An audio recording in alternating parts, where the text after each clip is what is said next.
Hi friends, I hope everyone's doing well. While organizing my ephemera, I came across this stack of painted papers that I created years ago. My plan was to use them as the ground or first layer for collages. I thought it'd be a good idea to start working with them. I'm unsure how many of these papers I'll be able to finish in this video because there's 13. Also at this point, I haven't thought about how I'll be collaging on top of each one. I'll discuss details in each collage session, so let's get started. I brought out a lot of ephemera to use. I still have a good amount of ephemera from my leftover scraps container. Also, I pulled a variety of larger ephemera, such as old book pages and colored papers. Those papers are painted and monoprinted. There's a lot of papers to use, so I have options. I'm using matte Mod Podge for the adhesive, along with an old paintbrush dedicated for applying glue to paper, scissors, and a smoothing tool. These are the main supplies I'll be using. I may use other supplies once I start collaging. I'm not sure why I painted these two papers almost exactly the same. I'll be using only one of them in this video. I'll leave the other one for another collaging session. This right one has a red undertone in the off-white ground. This one has a brown undertone. I'm leaning towards using this one for this collage session. I like the contrast of black and off-white, but it can look a bit plain. I'm adding a simple element using this red paint. I like the color combination of black, red, and off-white. I'm painting a large circular element that covers the center of the substrate. I didn't want to have it touch the edges because I wanted enough of the black and off-white to show once I start collaging. I like the look of uneven line weight, so I'm not concerned about having perfect lines. Also, I like that each circular shape meets at the top. It reminds me of a multi-strand necklace.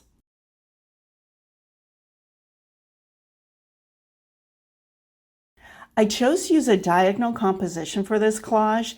It won't be an obvious design. As you'll start to see, I'll be collaging in two large blocks, meaning I'm starting in the lower left and covering the whole off-white area with various papers. Then move to the upper right and cover the whole black section. The sections will meet so the whole paper collage area will go from the lower left to the upper right. You just saw a quick look of me adding Mod Podge to the back of the blue paper, then smooth it with the yellow tool. Going forward, I'll be doing this step off camera to save time. I like to have all three values in my collages. Since the ground has a strong light value, which is the off-white paint, and a strong dark value, which is the black paint, it gives me some leeway when choosing the papers. I can choose all mid-tone papers and this collage will be balanced. The papers pulled for this collage have very strong colors. I'm starting by adding mid to large elements, then we'll come back and add smaller accents. At this point, I'm going to add music and come back to add narration where needed. All the collaging sections in this video will have a mix of narration and music.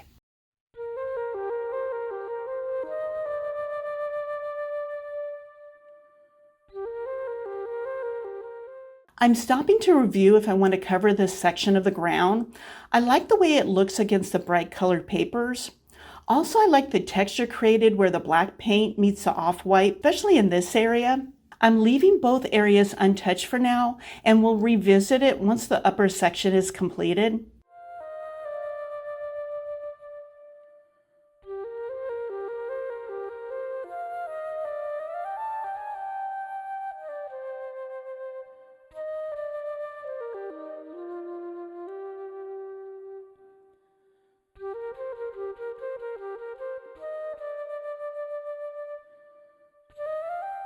I decided against using the orange paper with the white circles because I thought it was too bold for this area. The yellow-orange paper had the same weighted design as the yellow-green plaid, if that makes sense. Don't know how else to describe it. Using the orange paper with the white circles along the top edge is a better placement. It will help to guide the viewer's eyes upwards.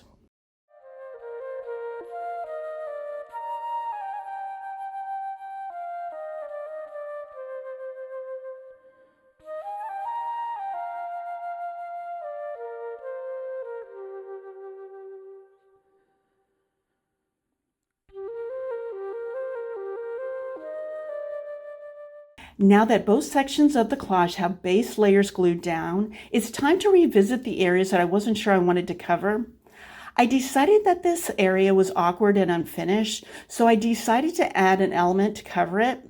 This green and white pattern paper helps to balance the collage since there's a small piece of it in the upper right. Since I covered the other area where you see where the black and white paint meet, I thought it would be better if I covered this same area. Adding a long narrow element will cover this area and introduce a different shape to the collage.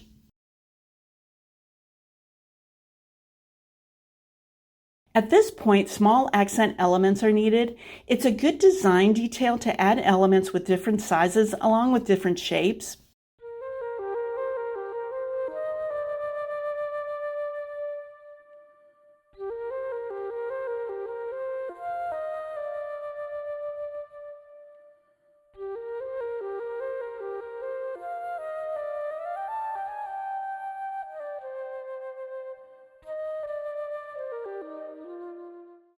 Here's the finished collage. I love the strong contrast between the ground and the collage on top of it. The ground of black and off-white blocks of color with the red element is a simple, strong base for the colorful pattern paper collage. I'm very happy with the way this one turned out. Let's go on to the next one. I chose this next painted paper because it's a design that will be a challenge. At first glance, the off-white shape looked like it would be a good base for a radiating composition where the collage elements will be long and narrow. Then I thought that would be too easy. Instead, I'll be filling in the space with papers with different sizes and shapes and patterns. After this area is completed, I'll come back and discuss the top and bottom sections.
As I worked on the center area, I thought about what I wanted to do for the top and bottom sections. I decided to further challenge myself by adding shapes that are completely different than the ones in the center section. I like curved shapes that look like bridges that you see a lot in geometric artwork.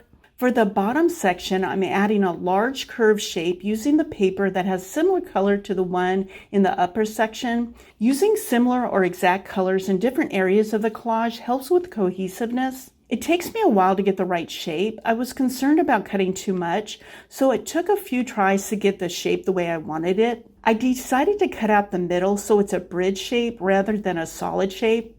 I thought a solid shape would look too heavy in this area. Also, I wanted to allow for some of the light orange ground to show. I thought the collage needed more light value. I chose a somewhat similar color paper to tie in with the light orange in the lower section. Also, I'm cutting the paper in somewhat similar shape as the larger bridge shape. This time I'm adding 3 small elements because I didn't want to mimic the large bridge shape. I wanted to challenge myself by working outside my comfort zone. I typically don't create collages with such different elements.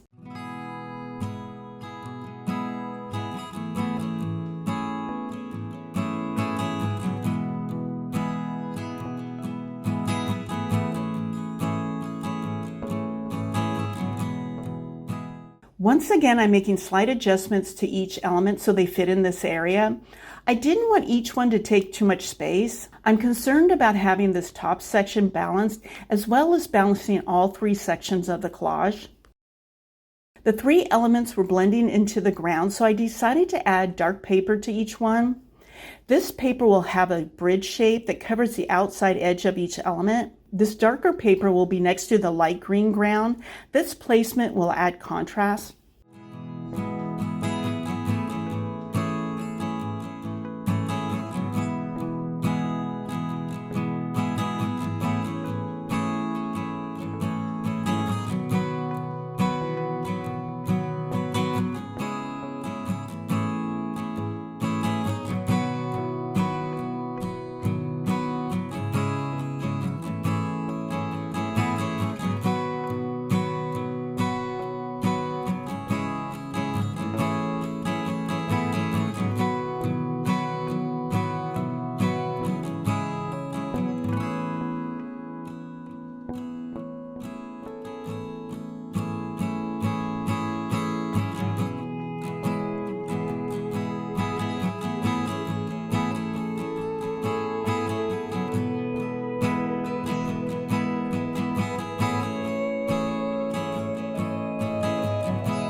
The design of this collage is outside my comfort zone, but I'm very happy with the way it turned out.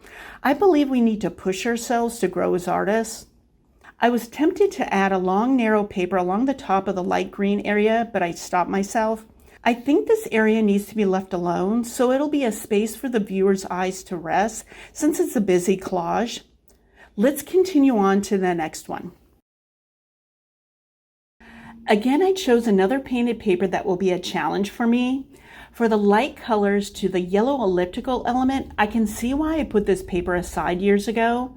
It probably intimidated me. I wanted to start first with the elliptical shape. I like to work on the hardest or challenging part first. Everything afterwards is usually easier. I decided to use this shape for the focal point. I'm using the darkest pattern paper to emphasize it and mimic the yellow shape, but smaller. At this point, I wasn't sure if I wanted to add a smaller, lighter element on top of it. I decided to work on the rest of the collage first, then decide. I wanted to emphasize the focal point a bit more by adding long, narrow curved shapes along the bottom and the top. I chose this blue paper first because I didn't want to add another color right next to the focal point to distract from it. As you'll see soon, I chose pink pattern paper in the position right above the focal point for the same reason.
I trimmed the edges as I worked on this collage, so I had a good visual on how the collage was progressing.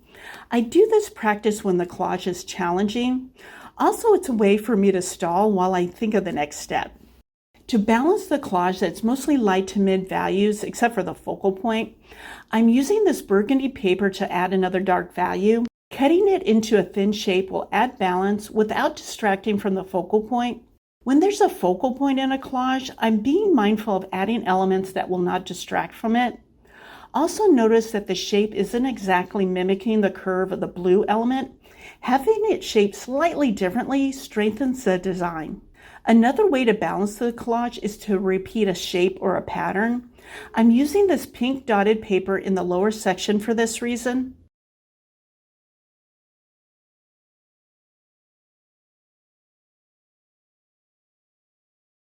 Speaking of balance, I pulled this dark paper that has the same colors as a focal point, but a different pattern.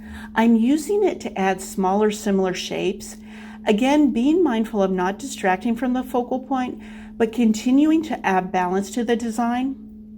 One more thing, adding 2 elements using this paper instead of only 1 will add balance due to the placement of both elements.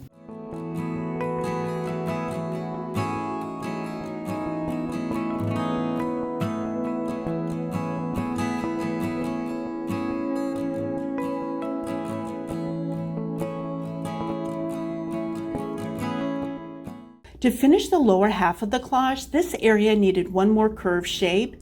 Instead of using a different pattern that I haven't used before, I'm using this burgundy paper again.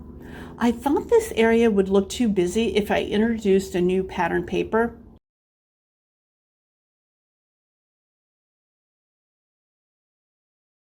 Like the bottom section, I didn't want to introduce new pattern paper so it wouldn't look too busy. I'm using the burgundy paper and the blue paper again.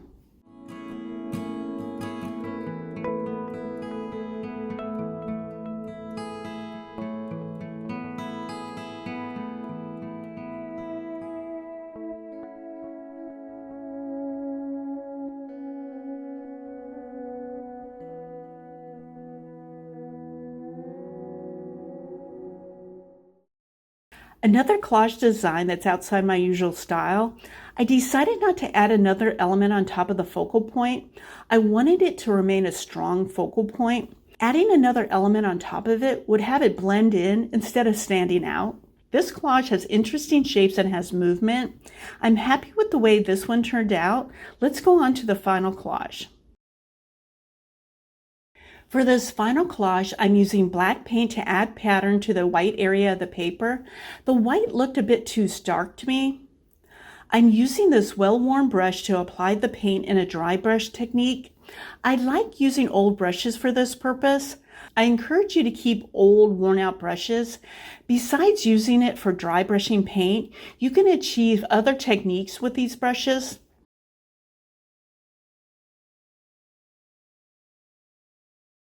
I added a light dry brush effect in between the stripes to tone down the white ground that was still showing. This painted ground is a good base design for a modified cruciform composition, meaning that the end of the horizontal element will touch the vertical element in one area. With a true cruciform composition, the vertical and horizontal elements are placed like a cross or off-center cross. I'm starting by adding gray and black papers to create the main foundation for the collage. This time, I'm keeping most of the areas where the different paint colors meet on the substrate showing. I think it's a good detail to keep. A reminder before I add music is that I'm being mindful of having all three values represented in this collage, also having a variety of sizes and shapes of elements.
This collage design is in my comfort zone. I love the color palette and the different pattern papers. I think the composition is balanced and cohesive. I hope you enjoyed and learned something from this video. I encourage you to occasionally create outside your comfort zone. Thank you for taking time out of your day to watch this video. Take care.